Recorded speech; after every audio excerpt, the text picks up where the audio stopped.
有请主持人赵传。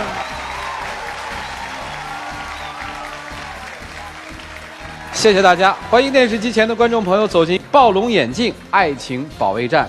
本栏目由 Bloom 暴龙眼镜冠名播出。我们的节目是由休闲旅游领导者途牛旅游网特约播出的。休闲旅游找途牛，下载途牛 APP， 手机预订更便宜。选择幸福，选择亚赛和来盼盼，盼盼到家，安居乐业。本栏目由拉芳柔顺洗发露特别赞助，感谢拉芳柔顺洗发露对本栏目的大力支持。甜甜圈用户特权再升级，爱宝粉丝下载使用甜甜圈提问，就有机会在爱宝节目中得到导师的现场解答。使用微信摇电视参与实时互动，并分享至朋友圈，就有机会获得实物大奖。今天我们请到的是著名的节目主持人马老师，欢迎马老师。演员、主持人关凌老师，欢迎关老师；华谊嘉信的副总裁曲伟曲老师，欢迎曲老师；爱情导师涂磊涂老师，欢迎涂老师。好了，接下来先看今天的第一对嘉宾在情感当中遭遇了些什么。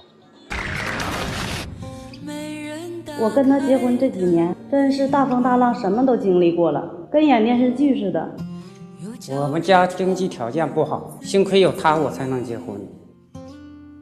我从来没嫌弃过他家穷，但至少他得靠谱啊！没想到他一点也不靠谱。也不光是我一个人不靠谱，他和我妈妈也有矛盾。现在他想复婚，但是我考虑这婚不能轻易复，我想请专家帮我看看。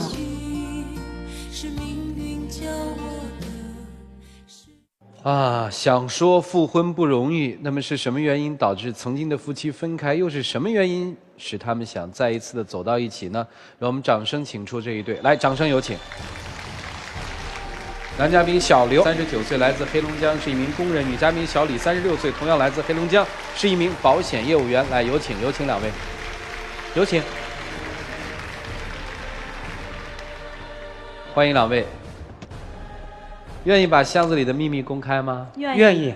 谁提出的离婚啊？我是你。离婚多久了？离婚1年多了。1年多了，现在谁提出复婚呢？他。我不想复婚。不想复婚，你来这儿干嘛呀？我想让张家帮我评解一下。你们这个复婚有什么不能复的理由吗？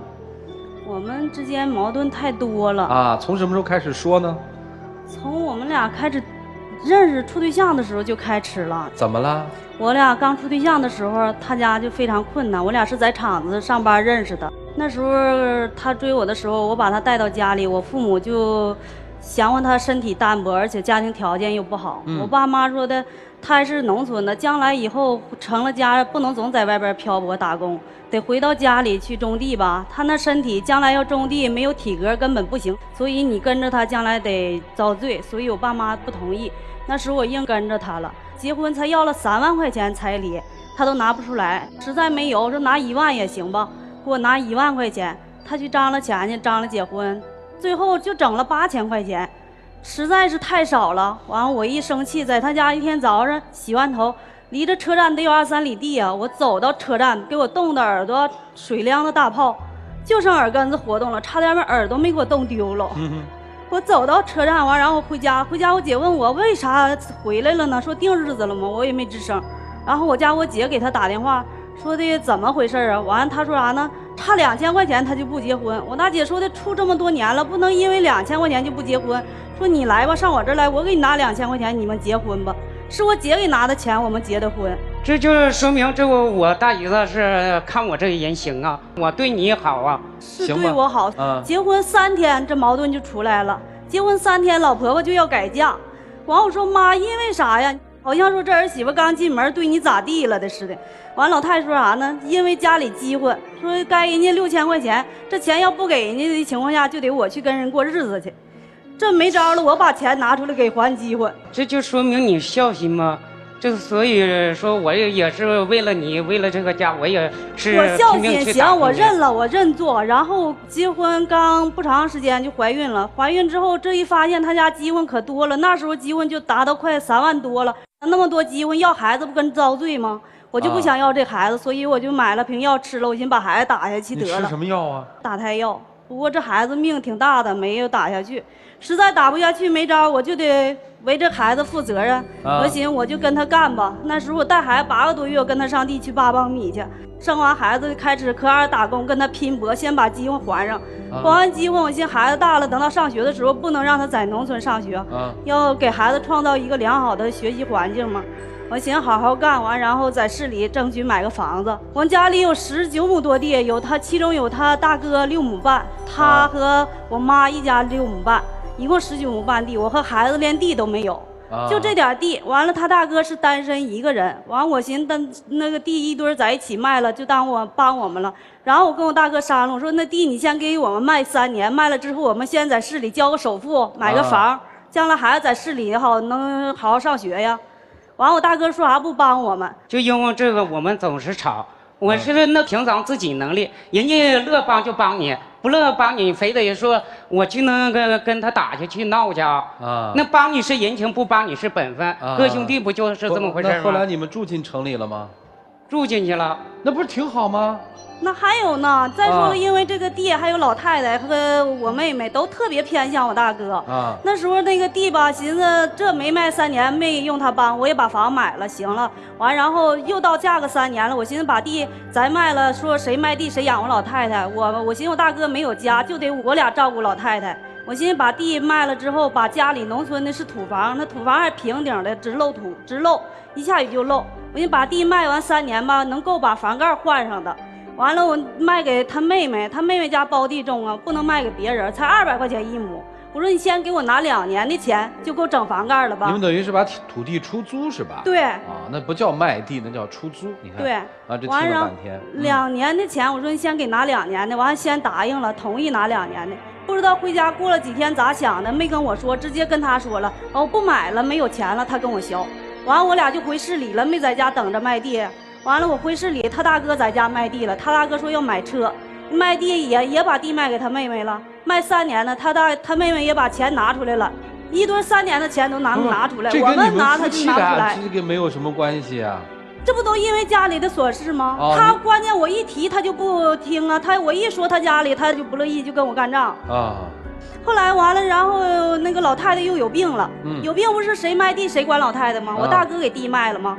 完了，他管老太太，他给老太太送医院去了，拿1000块钱交上住院费了，然后给我们打电话，我去了。我去之后了，到时人大夫交款的时候，他不交了，拿不出来钱，没招了，我得交啊，不能看老太太不治啊。我那医院伺候半个月，老太太是脑梗，必须得按摩，半拉身不好使，给按摩给洗脸。我去给洗脸去，老太太说啥呢？你那手太拉巴了。我说妈，我这不跟你儿子享福享的吗？我要啥也不干，我再也不能这么拉巴。他有病，那你非得和他一样的吗？行，他是老人，我不跟他一样的。那后来呢？后来我回家，我总拿这事儿在我心里憋屈。我一不顺心的时候，我就提，跟他提的时候，他就生气，完生气打我。有一次打我不说，还要走，不跟我过了，动不动拿离婚说事儿。现在这条件过好了，我在外边那时候勒着苦日子跟你过了，过到今天，现在有点好转了，你动不动就家打我，还一整离家走，要离婚。你打人啊？给我逼的，你知道吧？他始终就跟你俩要干仗，你跟干也得干，不干也得干。我就是那啥，这个给我整急眼了，我就还手了。你们俩是对殴是吗？是的。那就不是他单打你是吧？不是，是你先打他，然后他还手。是的。这是男人手重，你怎么能打媳妇呢？是吧？这还不算呢，完一整就走。有一次走骑自行车走，他离家出走啊？他说啥呢？这活啥意思呀？这日子真没法过了，这活真没劲。说走吧，不如让车撞死了。虽然说那么吵，也是有感情的，我担心他怕万一出去有点啥事儿。完，然后我就跟着骑自行车，我在后座子跟着坐着过那个斑马线，一个大卡麻子拉一车沙子过来了。给我俩撞出10多米远，给我撞的撕脱性骨折，给他撞折3根软肋，这都是打仗造成的吗？那就别打了呗。关键你生气呀！你说家里这些事儿然后你去年就提出离婚了。对。你是因为什么事儿提的离婚啊？就是因为家里这回因为我妈妈老太太这不是得这脑梗，还离不开人。我寻思把她接到市里来，还有照应，孩子也上学，我就在家就不去干去了，我就在家伺候孩子和老人吧，给她接来吧。完了回家寻思去卖地去吧。这一说卖这地，我妈说啥呢？哎呀，这地谁你也不能卖了，地得归我自己管了。我自己吃个小药，得那个小病我就自己够看了。我要是那什么得大病的时候呢，你们凭心思，能给我管我呢就管我，不管我就拉倒了。这因为这事儿回来我也生气，我俩回来又吵起来了。吵起来他打我，给3个板凳摞到一起抡削我，打得我半天都上不来气儿。那我是也喝点酒，那是说是太生气了。你是经常喝酒吗？不的，不他是现在刚不是那什么喝点酒，完然后就因为这事儿生气喝的打我。所以你提出离婚了是吧？对。然后你们就离了。嗯。孩子跟谁了？跟他了。男孩女孩？小女孩，今年12。哦，听来大概是不是这几方面的问题哈，主要是跟婆家关系不是那么好，老觉得自己的婆婆偏向了大伯是吧？嗯。然后这是第一个问题，第二个问题，现在等于婆婆出现了养老的问题。是的。那我问你个问题啊，在你们俩12年的这个曾经的这个婚姻生活当中，除了跟家里生气，你们平常日子过得怎么样？好吗？我俩感情还算可以吧。你俩感情还可以，想闺女吗？是的。当时为什么离婚的时候没把闺女带走呢？我姑娘不跟我，跟她好。为什么你闺女不跟你呢？我性格不好，我跟孩子也爱打仗。你会动手打闺女啊？嗯。他打孩子是怎么的？他是太武力了，就武力解决啊！哎，这因为这个管孩子，他跟我母亲也是说他发生那个冲突。他打孩子，这我母亲不让吗？你越不让，我越来气。哦，听明白了，你特想复婚？嗯，我特想复婚，是为了这个孩子的成长，跟你没关系是吧？有关系，他这人心好啊。你离了他行不？不好过。你那时候为什么同意跟他离婚啊？那个就是感情说太激化了，就是现在离婚也就缓和一下子。哦，你们拿离婚做缓和是吧？你们行，离开了这1年多，想他吗？没想。真没想过哈？啊？偶尔的。哦。在外边难的时候，还想想他对我好。哦。但是为什么不想跟他复婚呢？又觉得过去受的苦太多了，是吧？是的。过不去这坎儿，是不是？是的。啊，好了，这一对该怎么办呢？问题交给我们的4位老师吧，一起进入丘比特问卷。幸福都是一样的，不幸各有各的不幸。女的觉得家暴是不幸，但你是受虐的那一方，也是施虐的那一方。其实，你老公打你次数没有你打老公次数多，是吧？是的。要说家暴的话，你老公应该哭得比你更惨。你觉得你管得住你的手吗？打老公打孩子的手。我要不生气的时候，我不能打。啊，生气就打。你能管得住你的手吗？管不住就别复婚。复婚干嘛呢？继续打老公，继续打女儿。女儿12岁了，她现在肯定记得很清楚，对于将来的每一件事情。你现在哭了，是因为你想女儿，还是觉得对不起她呀？对不起孩子。所以我说，离婚这事儿未必对不起孩子。咱们很多人都强调说不要有单亲家庭，怎么那么不幸福？但如果有家暴的家长离婚了，少了一份挨打，那还不如离婚呢。这是一个不幸。还有一个不幸，跟婆婆吵架，你打孩子，你没事还家里不和睦，跟老公还干仗，自己这不慢，这不愿意，那不愿意。当初怀孕时候就想吃药把孩子给干掉，这些事儿哪个婆婆能高兴啊？这样的处理方式，幸福了才怪呢。因为啥事儿你都没处理好。解决方案很简单，如果回去能好好过，不打孩子不打老公，凡事好好跟老婆商量，别跟家里闹矛盾，把有限的日子过得更好，一步一步来，那就复婚。如果觉得自己做不到这一点，复了不还得离吗？我喜欢这大姐这脾气，刀子嘴豆腐心啊。我看她说的时候都挺恶狠狠，但是最后那事儿吧，反正一件她没少干。该伺候的伺候了，是该花的钱花了，是该想得到的那点利是啥也没得着。你要说你真得着什么了，你也值，你啥也没得着啊，婚也离了，是不是？要说家家有本难念的经啊，我觉得谁家也都不容易。您要是说以后再找一别的男的哈，我估计也得有新问题出现。夫妻还是那原装的最好啊。听你这话，你就说希望你们这女同胞能就坡下驴就富了，是吧？哎，我是这意思，就原装的最好，何况有孩子。我觉得那孩子肯定也是，再后妈再怎么好，也没有亲妈好，这毋庸置疑。我能理解，当妈的要是打那孩子2下，也是因为爱他，只不过是方法错了。我给一点小小的建议，就是我觉得我小时候好像也有点暴脾气，就后来呀，也是就想改改这暴脾气。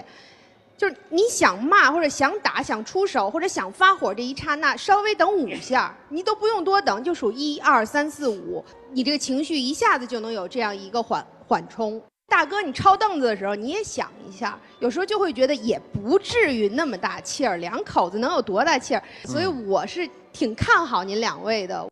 一上台，你们俩一人说了一句话，你觉得矛盾深，你觉得矛盾多。但我们听来听去呢，跟你们俩感情好像没什么太大关系，都是跟钱有关系。打一开始，礼金从预期的3万减到了1万，最后1万也没有，8000，那2千还是你姐姐给补的，图什么呢？其实你图的不就是他这个人吗？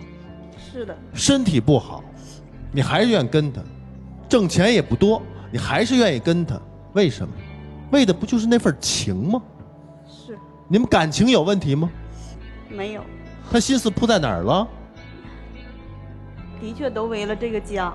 对，单从一个细节就可以看出来，女儿跟他不跟你，而且老公在家里的是满10大局的，都是被你打的不行了，是吧？是的。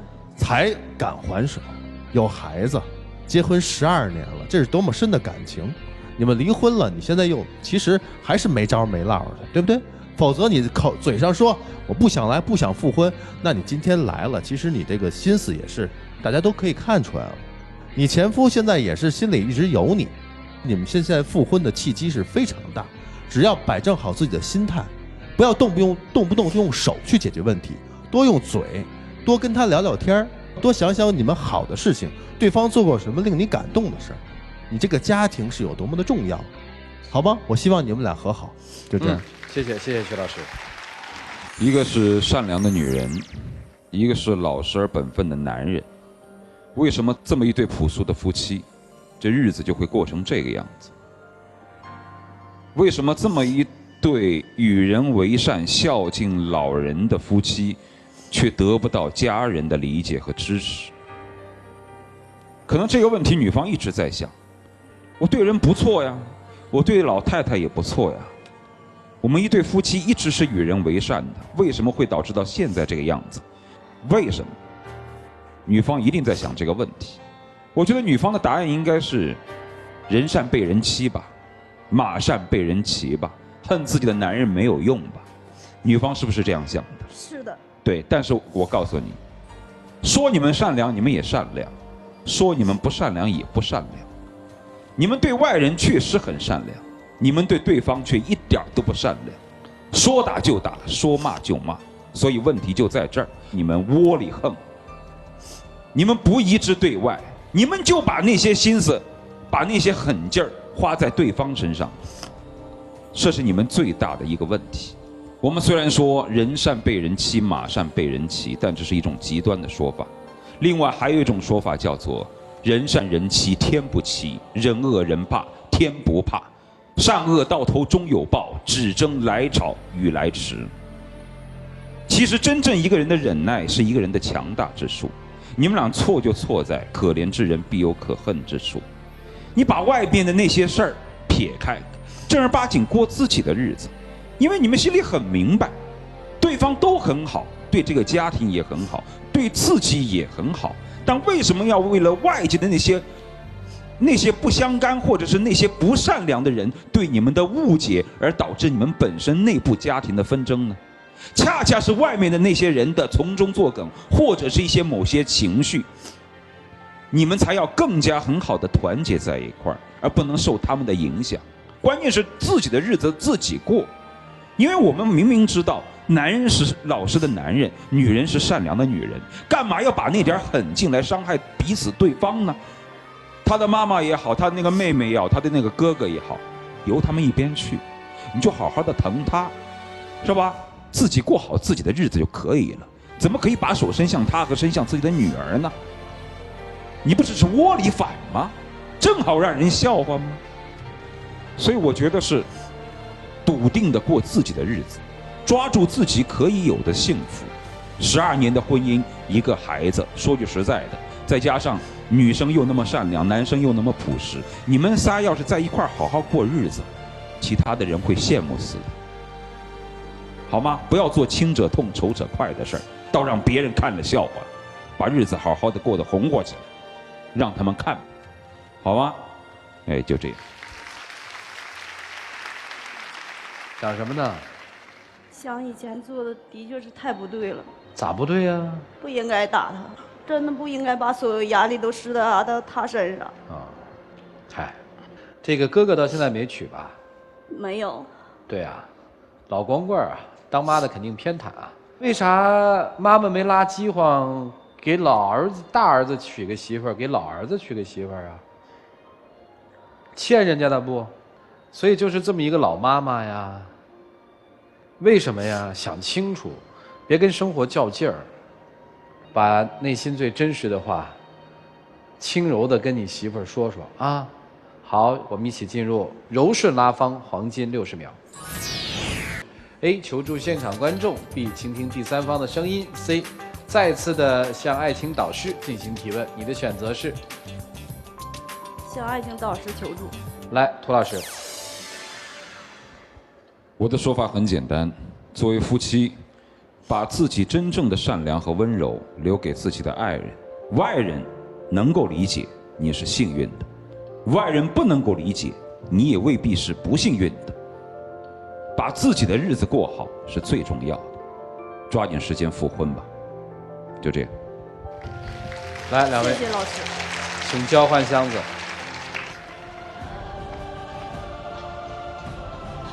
请回吧，两位。一对12年的夫妻，因为家庭琐事，最后走向离异。来，请关门。离异1年之后，两个人大概都会对家有了一些新的思考，有了眷恋。虽然没有悬念，但是还有很多东西我们想知道。一起数5个数：5、4、3、2、1，请开门。不弄暴龙眼马上开始。5、4、3、2、1，请开门。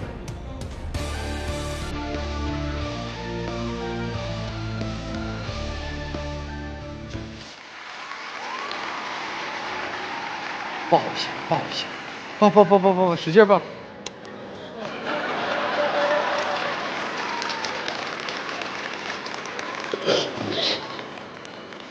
哎，男生有什么秘密呢？一般女的看了也就融化了。老婆，回来吧，我知道你脾气不好，我可以让你，包容你，我不放心把你交给别人。我是爱你的。来，站在这儿来，有礼物送给你们。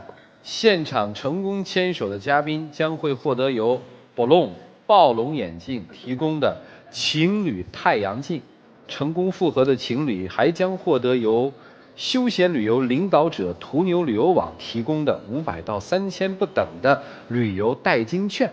你们来喊开始，喊停，来吧，开始，停。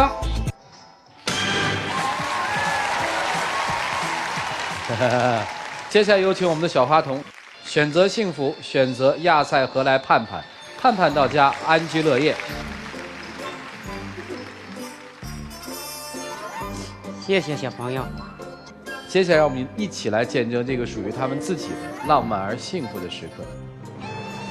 老婆，你回来吧，跪下来，以后会对你好的。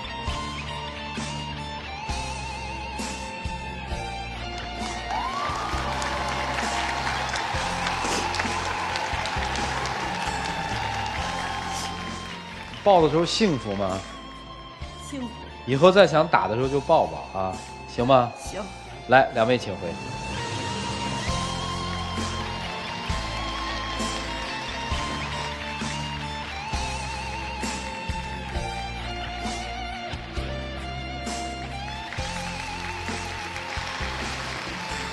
要祝这对曾经的夫妻今天再续前缘之后，能够有一个非常幸福和美满的家，有一个很好的未来。接下来我们看下一对嘉宾朋友在他们的爱情道路上遭遇了怎样的困惑。各位，就真的不能要吗？在这个泪的背后又藏着一些什么呢？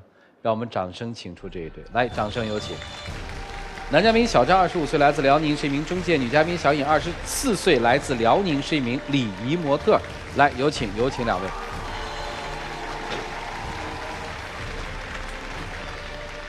愿意在这个现场公开箱子里的秘密吗？愿意。怎么就会觉得累了呢？女生？我们俩之间发生事情之后，他每次都来打我，每次都这样，真的我打他没办法其实有原因的。打人还有原因？打他，你看我这身体你也看出来了吧？我这体格，就是我可能一个无意识的碰到他的话，可能就对他造成一个很大的伤害。哦，那意思就是你没打他呗？我没打他。是不是就是你的意思就是说，因为你这么壮，所以你这样一推他，他会很伤害？对。他对你最大的动作就是推吗？不仅仅是推。还有呢？更严重的就是，掐我。推这算不小心，是吧？偶尔扒了已经超出了不小心，这掐我不是这个掐，我有一次是这样掐是吗？当时冲动了，掐他脖子了。但是他隐瞒了我一个事实。什么事实？我俩交往有半年了，4个月之后我才了解到他工作是一个模特。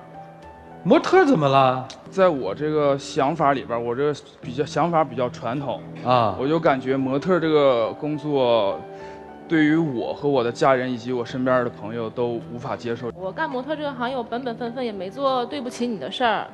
模特这个工作，我感觉一天到晚陪着多少男人喝酒，一天到晚走台走秀。那只是你自己的想法，那只是让我怎么想？只是你自己的想法。但是这个模特这个行业的确容易给人走向堕落。当模特多了，那每个人都是像你那样想的吗？有一次我跟我闺蜜出去，晚上回去已经挺晚了，我就是不想回去了，然后我就给她打电话，我就说我今天晚上在我闺蜜这住一宿，她就是不相信。我给打电话，我都解释了，我就是因为你都4个月没告诉我你是一个模特，我对你的信任已经下降了。你之前没问过我是干什么工作的？你们谈恋爱都不知道对方是干嘛的？他也就是你们俩怎么认识的？朋友介绍。朋友介绍不介绍是干嘛的？你们这就谈上了？反正我也心比较粗，也没问他。好吧，那就知道了，怎么着呢？知道了，最后接着说那闺蜜的事儿吧，对不住打岔了。她不相信我，她不相信我之后，我只能自己一个人打车回家。闺蜜还埋怨我说：“你怎么处了对象，连这样的自由都没有？我都已经回来了，你还是为这个事儿就喋喋不休的，还是来问我，又来打我，然后把家里面能摔的东西都给摔了。”我也不是主动就想打你，我只是就是冲动了，脾气上来了，控制不住自己。怎么打的你？就是也是推我一下或者拨了我一下，然后再就是自己就是再加上来气，然后家里面有些东西都给摔了。哦，他也有让我非常掉面子的事情。做什么了？就是有一次我和朋友应酬客户去酒吧喝酒，看到他在酒吧陪别的男人喝酒。我当时没是陪别的男的喝酒，他当时误会了，然后他也不听我解释，那只是我一个男同事，根本就不是什么别的男的喝酒。男同事，谁能给你证明是你男同事啊？那咱俩之间连这样的信任都没有吗？不信任是你先不让我信任你啊！这件事发生之后，你又打了？打了。打得厉害吗？还行吧，我已经习惯了。然后呢？还有啊，还有啊。有一次我带他和我朋友吃饭，然后当时毫不留情，没给我留面子，直接告诉我朋友了，他是一个模特。我朋友当时眼神看我都挺怪异的。我觉得我没必要就是不直接跟人家说，我的性格就是挺直的，我没必要非得说隐瞒什么，我就直言不讳的跟他朋友说了。就是说他的职业给你们俩的情感遇到了很大的麻烦，是这意思吧？对的。那你今天来的目的是什么呢？我就想让他换，就是专家能不能让他想法转变一下，让他不要再干模特这个行业了啊，不干了。然后你养活他，可以。啊，然后你打他。我不会打他的，他如果转行了的话，他转行了，你一样会打他呀。我觉得你这事儿过不去啊！你上来就说他隐瞒了我，他这个模特儿，主要我心里一个坎儿，就是他这个模特这个行业让我过不去心里。就是什么？我就是因为他每次来打我，我真的受不了了，然后我就跟他提出分手，无法再继续相处下去了。我不明白你到底是什么模特，能说一下你的具体的工作内容吗？就是平常出一些礼仪活动，然后在酒吧走秀那些，偶尔会有穿着比基尼那些。我就真的很难接受自己的女朋友在这么多人面前展示。你们俩现在谁要分手？你要分手对吧？嗯，对。为什么分不掉啊？他就是不想分。我的确爱他，但是他这个不是你爱他什么呢？他为人挺好的啊，然后性格什么都挺好，但是就是直接让我无法接受。我可能就是心眼比较小，我无法接受自己的爱人在那么多人面前穿着比基尼展现自己啊。姑娘，我问问啊，为了他你能不做吗？我挺喜欢我这个职业的，我不能。啊，不能。准备做到多大？今年24嘛。这也是个青春饭，再有2、3年吧。啊，这行吗？2、3年。现在说2、3年，如果将来你还做呢？我想要的是你现在的转变，不想要你未来转变什么。好吧，我管不了别人，但是我的女朋友，我必须得为她想，我不想让她在那种环境工作。下面是你们的时间，一起进入丘比特问卷。小伙子，你干什么工作呀？我是一个房屋中介的经纪人。那不是经常要跟女客户打交道吗？有。那你这也有可能发生一些不轨的行为啊。房屋中介，我感觉咱不说这个事儿，我的重点不在这儿。我对房屋中介和酒吧的模特都没有什么天生的好感和恶感，都是工作，对吧？对，都是人，同样的环境出不同的人，这你认同吧？认同，但是我想法传统就能打人啊？哪一条中华传统美德是可以动手打人？这是什么传统？别打着爱的名义装可怜。更别打着爱的名义动手打人，还装可怜。如果你不喜欢他的工作，要不你就说服他换工作，要不你就离开他。是个男人就这种选择吗？反过来说，姑娘，我再追问一句，会不会有客人让你们陪着喝酒什么的？在那个环境下肯定会有。会有吧？对。确实让男朋友心里放不下。虽然这个事情不是说陪着喝酒就一定怎么样，但确实难免有担心，咱说实话是不是？我相信你能洁身自好，但是你得通过自己的行为让自己爱人放心。我觉得我已经挺注意的了。在你适当的时候能找到别的适当工作的时候，离开那个环境，问题不就解决了吗？我就是现在本身我很喜欢这份工作，我也跟他说过了。挣钱容易就那么重要吗？2、3年以后，他说他能养我，但是我也不需要他来养我。挣钱容易就那么重要吗？不是说挣不挣钱的事，本身就是自己挺热爱这份工作的。行，你要热爱我就没话说。我觉得你一上来就怀着对模特的这种行业的这种误解和歧视，这是不对的。对于爱人的话，你是要信任他的。可是我现在想对你说一句，就是我觉得你放手吧，你很累啊，你的心里好累。然后他跟你在一起，他也好累，因为你特别介意这个事儿。即便是他今天开始不做了，他也曾经做过，而且你也曾经看到过一些你介意的事儿，你一辈子都忘不了。然后你以后打架的时候总会说起来，然后就会家暴，然后就会打人，就会有其他的连锁反应。我们无法让时光倒流。已经发生的事改不了了，所以你就往前看，找一个你认为脾气秉性都投的也好，职业比较核心的也好，这样的话呢，你也幸福，同时也放了我们姑娘。我好奇一件事儿哈，你们俩是怎么认识的？朋友介绍，说白了就是相亲，对吧？对。哎呀，这相亲啊，你们都不会，居然相亲之后4个月你才知道他做什么的。我先给你们普及一下知识啊，相亲啊，至少要了解对方6要素。第一，姓名，别笑啊，真实的姓名，可能有居心不良的人他会报假姓名。第二，做什么。第三，家住在哪儿。第四，兴趣爱好，对吧？5分别是朋友跟同事。最后一点啊，就是那个家庭。如此循序渐进，这才是一个相亲交友的正常的过程。我很难想象相处了4个月，你才突然知道他是做什么的。是的。所以你们一开始啊就犯了一个错误。如果我们把时间往前调，如果你一开始就知道他是做模特的，你还会跟他交往吗？不会了就。大声说。不会。好，女孩，我问你一个问题：如果对方他不问你哈，你什么时候想告诉他自己是一个模特？他没问我，然后我也没说就是想刻意的跟他说这个事情，跟他说这些，他可能会有些什么想法，我确实也就是所以就没跟他说。这是关键，你自己其实知道，自己所做的有些事情是可能会引起对方的反感，你自己其实是有意识的隐瞒，你们双方是互相不信任。你如果够信任他，你就应该把自己坦坦荡荡的那些事情都告诉他，不要隐瞒。正是因为你开始的隐瞒，引发了他一系列的不信任，信任都没有，你们俩在一起谈什么呢？你不可能为了他去换一份职业，因为你其实不够爱他，你也不肯因为他做这个职业，你还依然爱他，你还出手打人，所以你也不够爱他。在你们爱情这个基础并不深厚的时候，出现了种种矛盾，其实也是很自然的。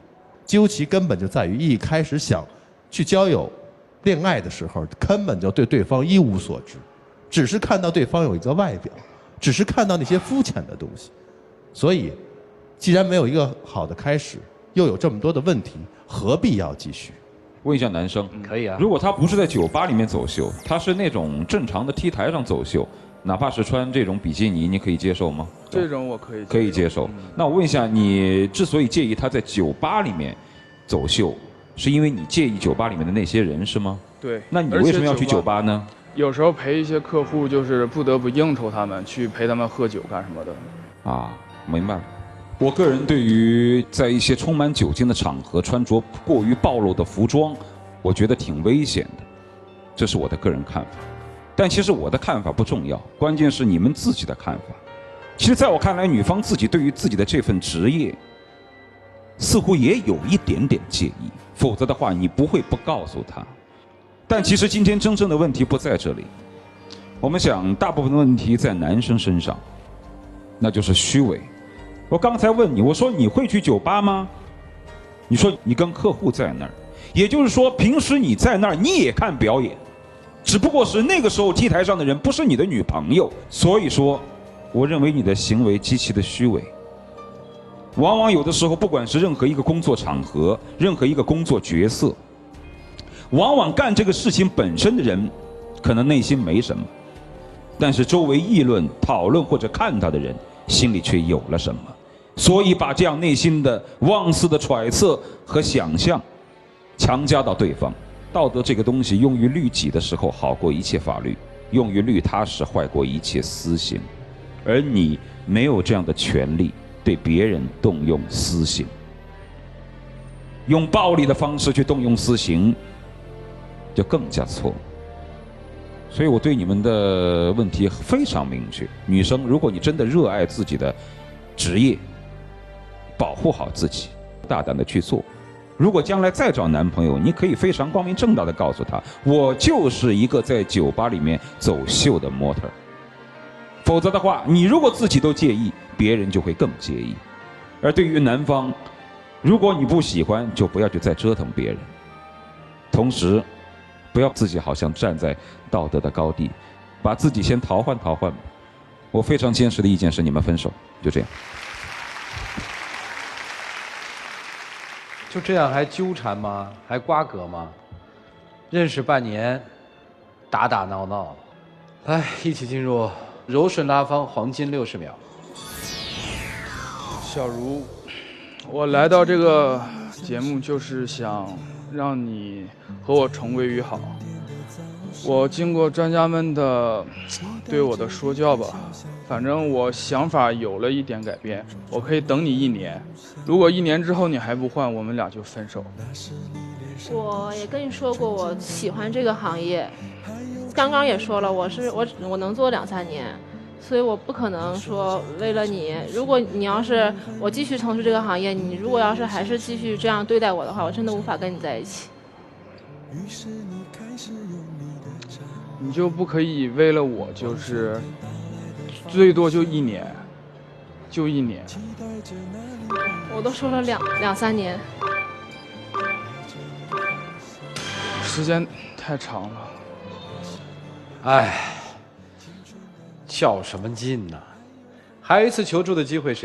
我用。来，女生 ，A 求助现场观众 ，B 倾听第三方的声音 ，C 求助爱情导师。你的选择是 A 现场观众。请现场观众帮你什么呢？我现在就是已经是决定想跟他分手了，然后看现场观众看一下。好，女生提出我想跟他分手，但是还没有最后的决定。如果你们是这个女生，是跟他分呢，还是不分？选择分手，请选择赞成；选择不分，请选择反对。各位，请选择。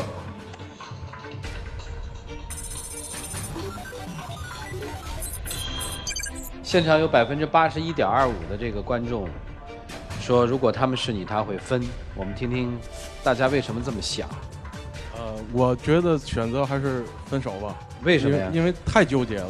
旁边是你的，我女朋友啊。来，女朋友是怎么看？分还是不分啊？我和他的意见是一样的，因为我觉得感情要是的基础是要两个人在一起快快乐乐的，但是你们在一起半年了，我觉得这些痛苦和纠结远大于快乐和幸福。我觉得这样的时光你们都这个年纪了，不必要在这种特别纠结而不幸福的感情里浪费自己的时间。好，谢谢啊，两位交换箱子吧。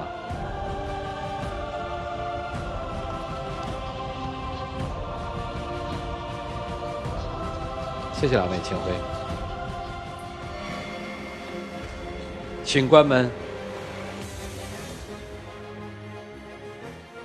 看看今天他们做出一种怎样的抉择。一起数5个数，5、4、3、2、1，请开门。不弄爆眼镜提醒您，精彩节目马上开始。5、4、3、2、1，请开门。甜甜圈用户王凡提问：结婚3年，有一个孩子，老公好吃懒做，不上班，靠家里养，也不让我上班，双方家庭经济也不好。我家还有一个脑瘫的弟弟。当初老公说婚后会照顾我，我才答应结婚。可婚后是完全不一样的，我们经常为没钱吵架，我压力好大，该怎么办？不弄暴龙眼镜提醒您，精彩节目马上开始。不轻诺故我不负人，不信诺故人不负我。结婚不是因为一个简简单单的承诺而走在一块儿，而是生活当中长久的考验和观察。很显然，你犯了2个错：第一，把自己的生活太过于的寄托在自己的爱人身上和男人身上；第二，你看错了人。所以接下来你要做到的就是独立的承担起自己的生活，不要寄希望于他人。如果对方还不能够改变，离婚。在这里要感谢各位收看了本期由暴龙眼镜冠名播出的《爱情保卫战》，同时要感谢休闲旅游领导者途牛旅游网对本节目的特约播出。休闲旅游找途牛，下载途牛 APP， 手机预订更便宜。本节目由拉芳柔顺洗发露特别赞助，在这里要感谢拉芳柔顺洗发露对本节目的大力支持。下期节目再见，谢谢大家。传递生活正能量。